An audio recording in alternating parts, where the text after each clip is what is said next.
नमस्कार, एक बार फिर से आप सभी का स्वागत है। इस वीडियो के माध्यम से मैं घरेलू हिंसा का जो केस है 498A का केस है या डीवी एक्ट का जो झूठा मामला दर्ज किया जाता है सामान्य आरोप लगाकर, उस पर डिटेल में जानकारी आप लोगों के साथ शेयर करूंगी। झूठे केसेस को लेकर सुप्रीम कोर्ट और हाई कोर्ट के अलग अलग जजमेंट में कई लैंडमार्क जजमेंट ऐसे हैं जो पतियों के हक में बहुत यूजफुल हैं और उनको मदद करते हैं इस तरह के झूठे मामले से बाहर आने के लिए। इस वीडियो के माध्यम से डीवी एक्ट पर आया हाई कोर्ट और सुप्रीम कोर्ट का जो जजमेंट है वो मैं आप लोगों के साथ शेयर करूंगी कि अगर आप में से किसी के साथ भी झूठा 498 और डीवी एक्ट के अंतर्गत मामला दर्ज हुआ है तो आप उसमें डिस्चार्ज की एप्लीकेशन लगाकर कैसे अपने आप को मामले से बाहर ला सकते हैं, क्या निर्देश है सुप्रीम कोर्ट के, मजिस्ट्रेट की क्या पावर है, कहाँ एप्लीकेशन लगानी होती है झूठे मामले से बाहर आने के लिए, और किस तरह डीवी एक्ट काम करता है झूठे मामले से बाहर आने के लिए, क्या सेक्शन है और क्या है पूरी प्रक्रिया, इस वीडियो के माध्यम से जानेंगे। तो पूरी जानकारी पाने के लिए इस वीडियो को अंत तक जरूर देखें। अगर मेरे चैनल पर नए हैं, अब तक सब्सक्राइब नहीं किया है तो प्लीज़ सब्सक्राइब करके बेल आइकन को जरूर प्रेस करें ताकि इस तरह की और भी इंफॉर्मेटिव वीडियोस आपको घर बैठे मिलती रहें। पति पत्नी के विवाद में जब कंप्लेंट होती है तो जहां तक मामला FIR दर्ज करने की है, शुरुआती दौर पे जब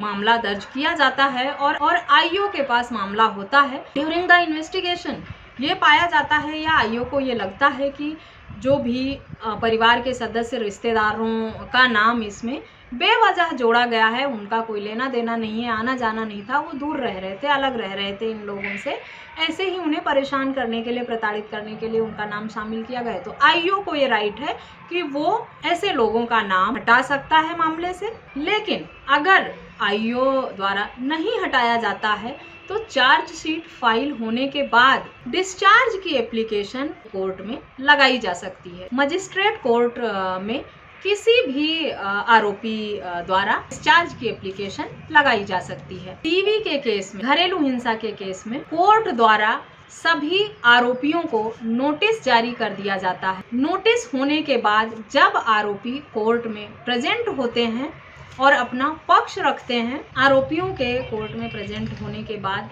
तर्क देने के बाद, अगर मजिस्ट्रेट कोर्ट को ये लगता है कि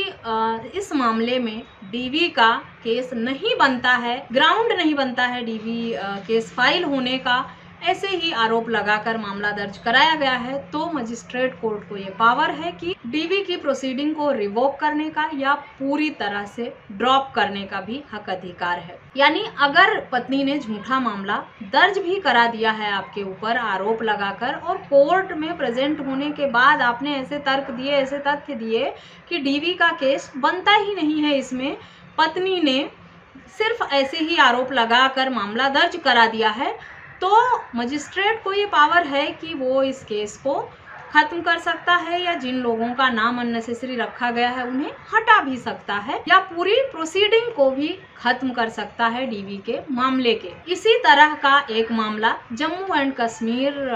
लद्दाख कोर्ट का है 20 सितंबर 2022 का, जिसमें पति पत्नी की शादी के कुछ समय बाद नॉर्मल विवाद हुआ था और पत्नी अपने मायके जाकर माता पिता के पास रहने लगी थी। कुछ समय बाद उसने पति और उसके भाई के ऊपर 498A का और डीवी का मामला दर्ज करा दिया। पति और उसके भाई की तरफ से ऑब्जेक्शन फाइल किया जाता है, उसके बाद मामला हाई कोर्ट जाता है। संबंधित मामले में पत्नी ने पहले से ही 498A का मामला दर्ज कराया था, उसके बाद डीवी का मामला दर्ज कराया था। इस मामले में ऑब्जेक्शन फाइल पति और परिवार द्वारा इस ग्राउंड पर किया गया क्योंकि ये शादी के बाद उन लोगों के साथ डोमेस्टिक रिश्ते में उनके साथ रही ही नहीं है, इसीलिए डीवी का केस बनता ही नहीं है। शादी के कुछ दिन बाद ही पत्नी अपने घर चली गई अपना सामान और अपना स्त्री धन लेकर। उसके बाद परिवार वालों की मदद से झूठा मामला इस तरह का दर्ज कराया, पहले 498A का फिर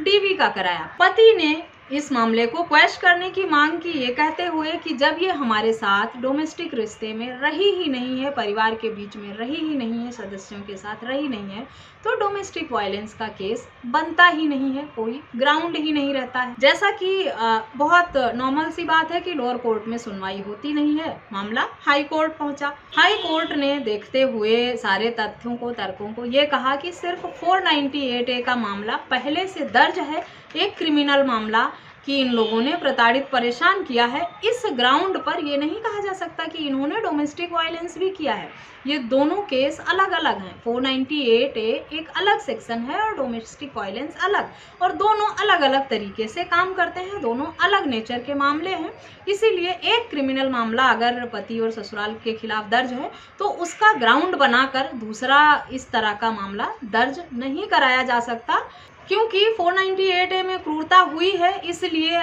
इसको आधार बनाकर डीवी का केस दर्ज कराने का कोई औचित्य नहीं बनता है परिवार के सदस्यों के ऊपर। साथ ही ये निर्देश भी दिया हाई कोर्ट ने कि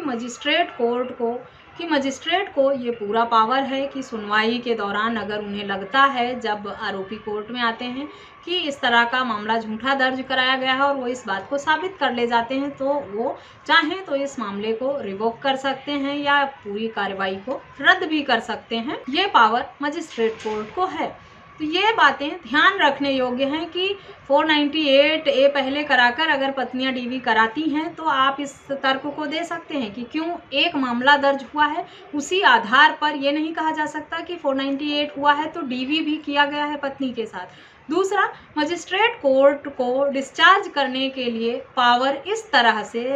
डीवी एक्ट में प्रावधान किया गया है कि जो आरोपी हैं कोर्ट में अगर वो साबित करते हैं प्रेजेंट होकर और वो ये मांग करते हैं, वो एप्लीकेशन लगाते हैं कि इस तरह का केस उन पर बनता ही नहीं है, ये उसके तर्क हैं, और मजिस्ट्रेट कोर्ट को लगता है कि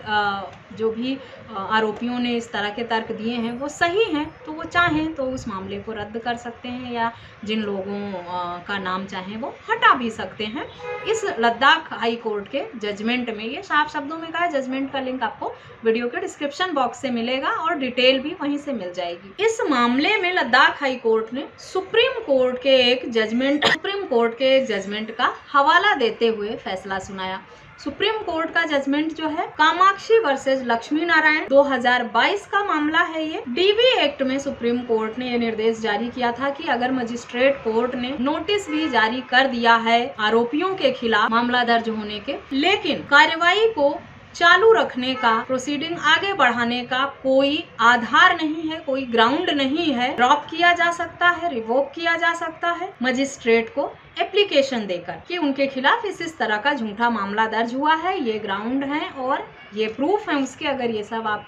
देकर मजिस्ट्रेट कोर्ट में साबित कर लेते हैं तो आप इस तरह के झूठे मामलों से बाहर आ सकते हैं बहुत ही आसानी से। इस जजमेंट की डिटेल भी आपको वीडियो के डिस्क्रिप्शन बॉक्स से मिल जाएगी या जजमेंट की डिटेल जो है वो आपको वीडियो के स्क्रीन पर शो हो रही होगी। इस तरह से डीवी में मजिस्ट्रेट के पावर का उपयोग करके उचित निर्णय देने की मांग आप कर सकते हैं कोर्ट में एप्लीकेशन लगाकर और अपना पक्ष रख। डीवी के केस पर डिस्चार्ज को लेकर कई लोगों ने डिमांड किया था कि डीवी में डिस्चार्ज को लेकर क्या प्रावधान है, कोई जजमेंट है तो उस पर वीडियो बनाइए। इसीलिए सुप्रीम कोर्ट और हाई कोर्ट का ये जजमेंट मुझे आप लोगों के लिए बहुत यूजफुल लगा, जिस पर मैंने वीडियो बनाई है। जजमेंट की डिटेल आपको वीडियो के स्क्रीन से भी मिल गई होगी और डिस्क्रिप्शन बॉक्स से भी मिल जाएगा। जजमेंट की डिटेल होने के बाद आप हाई कोर्ट और सुप्रीम कोर्ट की वेबसाइट से भी जजमेंट को ढूंढ कर डाउनलोड कर सकते हैं अगर आपको डिस्क्रिप्शन से PDF नहीं मिलता है तो। आशा करती हूँ ये वीडियो आपके लिए यूजफुल होगी। वीडियो यूजफुल लगी है तो अन्य लोगों के साथ शेयर करना बिल्कुल भी ना भूलें, ताकि लोगों को इस तरह की यूजफुल जानकारी मिल सके और इस तरह के झूठे मामले से वो अपने आप को बचा सकें और बाहर आ सकें। इस वीडियो में बस इतना ही। कोई सवाल है आपके तो मुझे वीडियो में दिए गए नंबर पर संपर्क करके WhatsApp पर पूछ सकते हैं। मिलते हैं नेक्स्ट वीडियो में, तब तक के लिए थैंक यू एंड बाय।